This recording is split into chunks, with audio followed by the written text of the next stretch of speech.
Yo creo que mejor para nosotros porque estamos en la pretemporada y hemos encontrado un contrario donde ha jugado con muchísima intensidad y ha sido un buen entrenamiento porque en tema físico hemos tenido que correr mucho. Los dos equipos han intentado presionar en dos alto ritmo de partido y perfecto.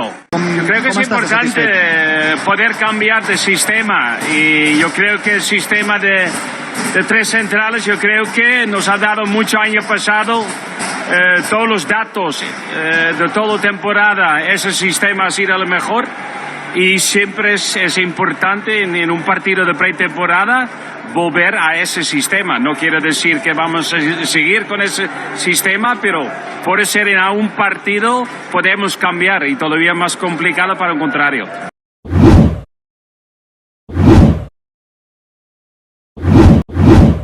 Oke guys, ulang coba-coba. Ya, kali ini kita bakal membahas Salzburg menghadapi Barcelona. Oke, tanpa berlama-lama teman-teman, kita saksikan terlebih dahulu ringkasan analisis permainan Salzburg 2 menghadapi Barcelona 1. Barcelona kalah. Teman-teman saksikan terlebih dahulu.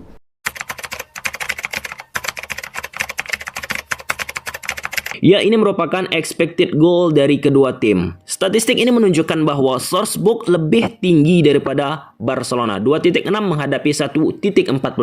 Artinya Salzburg teman-teman lebih banyak menghasilkan peluang daripada Barcelona. Dan untuk pertama kalinya Barcelona di pertandingan pramusim dari data statistik expected goal ataupun XG kalah menghadapi lawannya. Kita langsung ke lapangan teman-teman.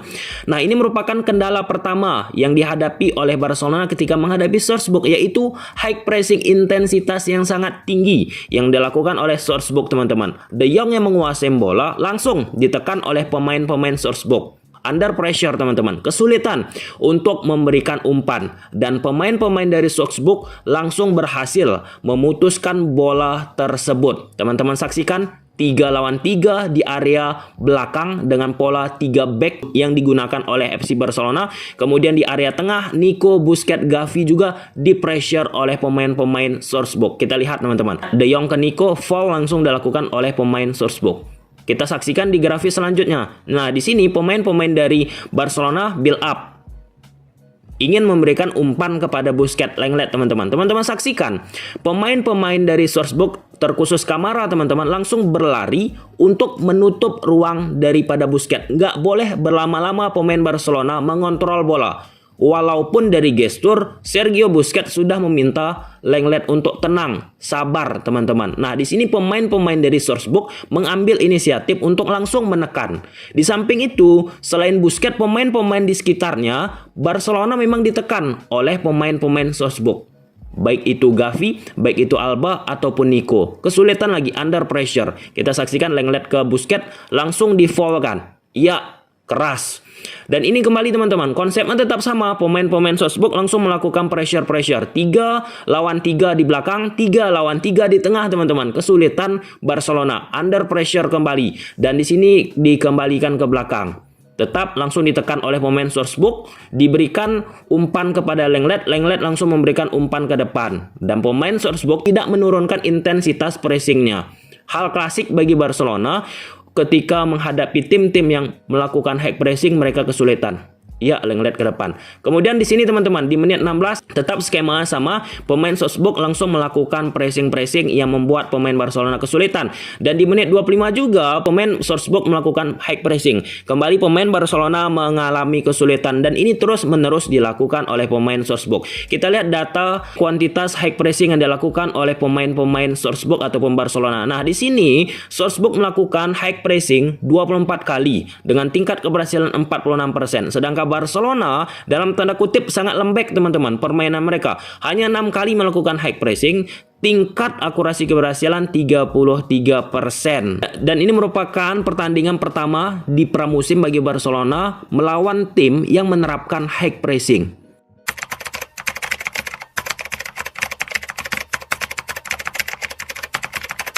Nah, Barcelona sebenarnya bisa keluar dari momen-momen high pressing dengan intensitas tinggi yang dilakukan oleh pemain-pemain dari Salzburg. Nah, contoh pada grafis ini, apa yang dilakukan oleh Barcelona? Iya, melakukan passing-passing dengan cepat teman-teman, sirkulasi bola yang cepat. Teman-teman saksikan lini defense dari Sourcebook teman-teman, secara struktur, shape, bentuk mereka teman-teman udah kocar-kacir.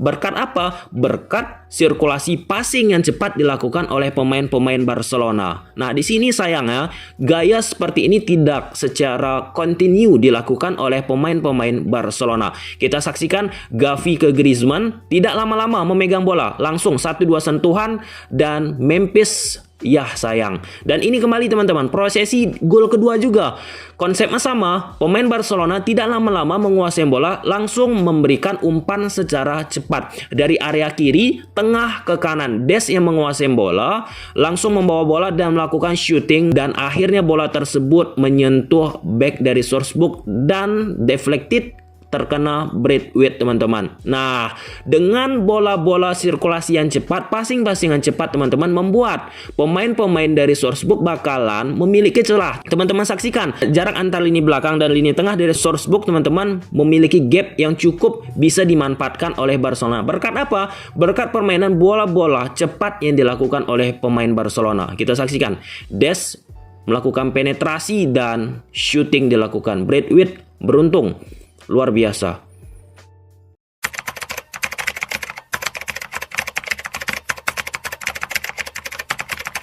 Nah, ini merupakan PR yang dari tahun ke tahun dihadapi oleh Barcelona, yaitu permainan-permainan cepat dilakukan oleh lawan. Nah, di sini Sourcebook teman-teman ketika berhasil merebut bola dari pemain Barcelona, langsung melakukan penyerangan yang sangat cepat, transisi yang sangat cepat. Dan ini merupakan ciri khas permainan dari Sourcebook teman-teman. Ketika Barcelona menghadapi permainan cepat, seperti yang kita ketahui, apa yang bakal muncul? Gap, jarak antar lini belakang dan lini tengah yang lebar.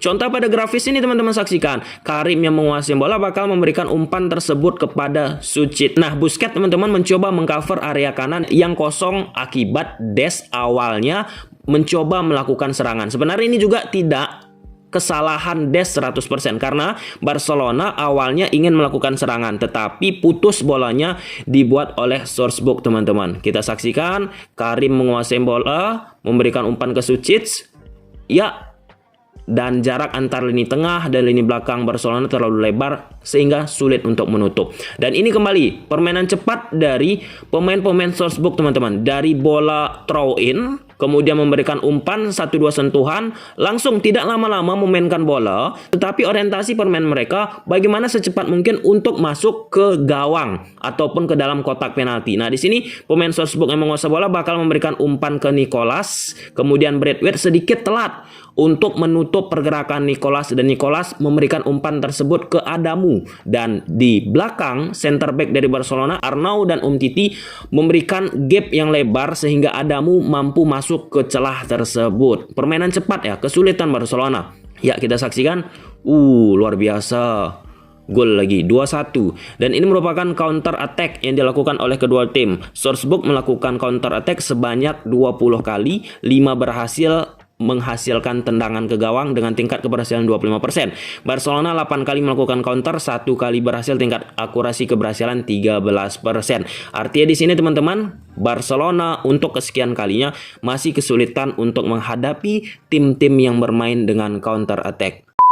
Ya, sudah teman-teman saksikan, semoga beberapa poin tersebut dapat mencerahkan teman-teman. Ya, nah kali ini Barcelona kalah teman-teman. Sebenarnya ini kekalahan yang cukup berharga, cukup penting bagi Barcelona. Nah, poin pertama dulu yang kita bahas teman-teman ya.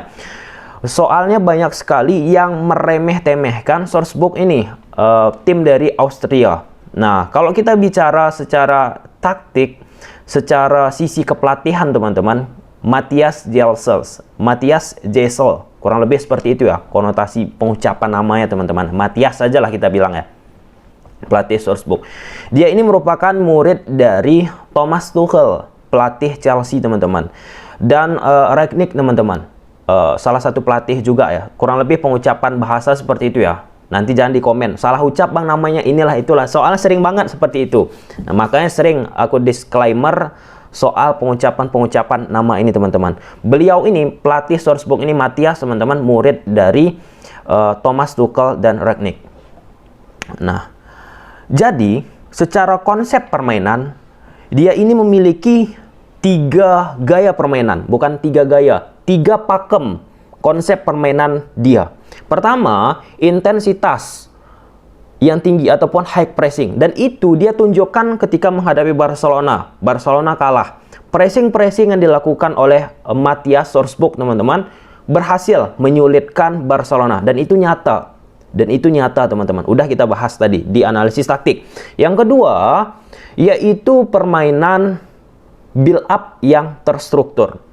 Nah, kalau kita bicara dengan gurunya Thomas Tuchel di Chelsea, sangat-sangat terstruktur. Build up dari bawah, kiper, kemudian back, tengah, hingga ke depan. Yang ketiga, transisi yang cepat. Nah, 2 poin nomor 1, poin nomor 3, Barcelona ini memiliki kelemahan di area tersebut. Menghadapi tim yang bermain high pressing, Barcelona kesulitan, dan itu diterapkan oleh Bayern Munich juga beberapa waktu yang lalu. Kemudian poin ketiga juga, menghadapi tim yang bermain dengan cepat, transisi yang cepat, dan terbukti juga dari data counter attack sangat diandalkan oleh Sorsbuk. Pada pertandingan kali ini Barcelona mengalami kesulitan juga. Jadi sampai situ jelas, teman-teman, ya. Sorsbuk ini di bawah asuhan Matthias Jesel nggak boleh diremeh-temehkan. Kalau kita bicara tentang pelatih ini umurnya 33 tahun dan menjadi sorotan di Jerman karena menjadi ataupun akan menjadi pelatih potensial di masa depan bagi timnas Jerman ataupun persepak bolaan Jerman, teman-teman. Dan beliau ini sangat-sangat suka ya dengan gaya ataupun gestur Guardiola, teman-teman. Beliau ini juga mantan pemain dari Hoffenheim, dan kenapa beliau sangat muda, 33 tahun, udah menjadi pelatih, karena beliau ketika bermain sepak bola mengalami cedera dan harus pensiun sejak usia dini, dan akhirnya mengambil karir kepelatihan. Makanya ketika dia melatih kemarin, ketika menghadapi Barcelona, gaya-gayanya tuh, gestur tubuhnya tuh seperti Guardiola kan. Guardiola, teman-teman. Nah, jadi sampai situ jelas, teman-teman. Nah, nggak bisa diremeh-temehkan Sorsbuk kemarin. Memang secara permainan sudah sangat maksimal Sorsbuk juga. Dan itu juga sangat menguntungkan bagi FC Barcelona, teman-teman. Nah, Matthias Jesel ini sudah dari akademi Sorsbuk, teman-teman, dari pemain-pemain usia muda sudah dia latih. Nah, jadi untuk tahun ini dia dinaikkan, teman-teman, sebagai pelatih senior ya bagi Sorsbuk. Cukup jelas ya tentang Sorsbuk, dan dia juga udah bermain di 2 match. Jadi udah panas nih Sorsbuk, teman-teman, di 2 match Liga Australia dan berada di urutan pertama. Nah, kemudian banyak nih yang bertanya, kenapa dirubah pola 4-3-3 ke pola 3 back di belakang? Nah, teman-teman saksikan aja dulu video ini.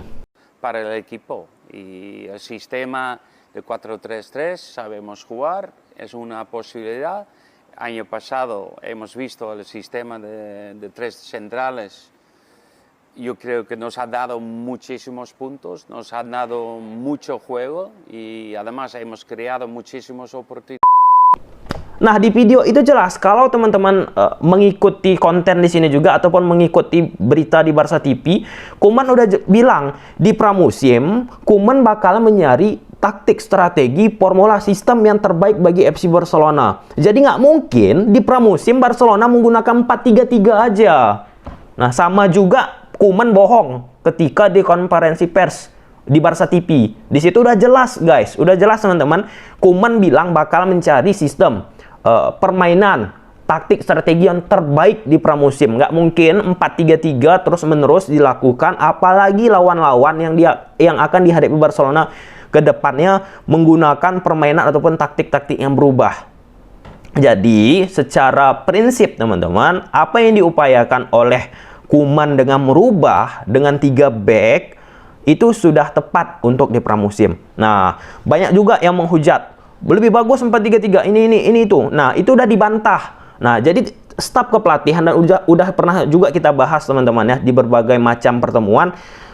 Dengan menggunakan 3 back ini Barcelona udah yang terbaik di musim lalu. Nah, dengan dimainkan lagi 3 back di pramusim ini mencoba bagaimana pola 3 back ini ke depannya akan digunakan. Dan Koeman juga dengan tegas bilang ya, nggak bakalan juga, belum tentu juga menggunakan 3 back. Nggak salah juga di pramusim dicoba oleh pelatih, teman-teman. dengan menggunakan 3 back. Itu sih poin-poinnya teman-teman ya. Dan Koeman juga beberapa kali menjelaskan juga ya, sangat berharga permainan ini. Sangat-sangat berharga teman-teman menghadapi pemain-pemain Salzburg yang bermain dengan intensitas tinggi. Sempurna, perfecto dikatakan oleh Koeman seusai pertandingan. Nah, apa sebenarnya yang harus menjadi titik PR Barcelona ketika menghadapi gaya-gaya permainan seperti ini? Seperti yang kita sampaikan tadi di video teman-teman, yaitu umpan-umpan harus lebih cepat, umpan-umpan harus lebih mengalir. Udah kita bahas, itu pertama. Yang kedua, pemain Barcelona harus lebih banyak lari.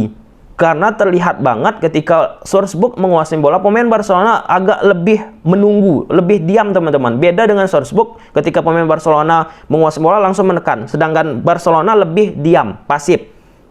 Terbukti juga dari high pressing dari Barcelona teman-teman. Agak lebih pasif, lebih lemah daripada Salzburg itu sendiri. Dan itu disampaikan oleh Koeman. Dan itu disetujui, guys ya, aku setujuin juga apa yang disampaikan oleh Koeman teman-teman. Kemudian kalau masalah menghadapi tim counter attack, bagaimana mencegahnya? Bagaimana seharusnya? Nah, masalahnya di sini Barcelona tidak memiliki gelandang yang cukup maksimal untuk melakukan ball recovery, ball interception, clearance dan sebagainya. Di gelandang di tengah teman-teman, nggak ada gelandang pemecah gitu, gelandang pengangkut air, merusak permainan dari lawan ketika melakukan counter. Nah, teman-teman saksikan aja di Salzburg ketika Barcelona melakukan permainan sirkulasi bola cepat, langsung dilakukan foul, langsung dilakukan clearance, interception dan lain sebagainya. Untuk apa? Untuk menghentikan permainan Barcelona agar sirkulasinya semakin lambat lagi, dan itu yang diinginkan oleh Salzburg dan itu berhasil teman-teman. Nah, kemudian kita harapkan dengan permainan seperti tadi bisa menjadi bahan evaluasi Koeman ke depannya. Dan aku yakin teman-teman, sangat berharga pastinya. Semua pelatih pasti mengidam-idamkan di pramusim menghadapi tim seperti Salzburg. Kalau kita lihat ya, bertingkat ya untuk pemilihan lawan di tahun ini bagi Barcelona di pramusim teman-teman. Pertama menghadapi Nastic kalau nggak salah, kedua Girona, kemudian yang ketiga Stuttgart ya, Stuttgart teman-teman. Kemudian yang keempat Salzburg. Terus meningkat. Yang terakhir nanti di Gamper kalau nggak salah menghadapi Juventus. Jadi pemilihan ini udah presisi banget, udah sangat membantu Barcelona untuk mengukur standar kualitasnya pelan-pelan dari menghadapi tim bawah, tim yang udah mulai naik tingkatannya, kemudian tim yang sejajar, kemudian tim yang selevel, kurang lebih selevel sama sejajar kurang lebih seperti itu teman-teman ya. Oke. Sampai sini aja dulu video. Kalau suka teman-teman video ini, udah tahu apa harus kalian lakukan. See you the next video. Bye.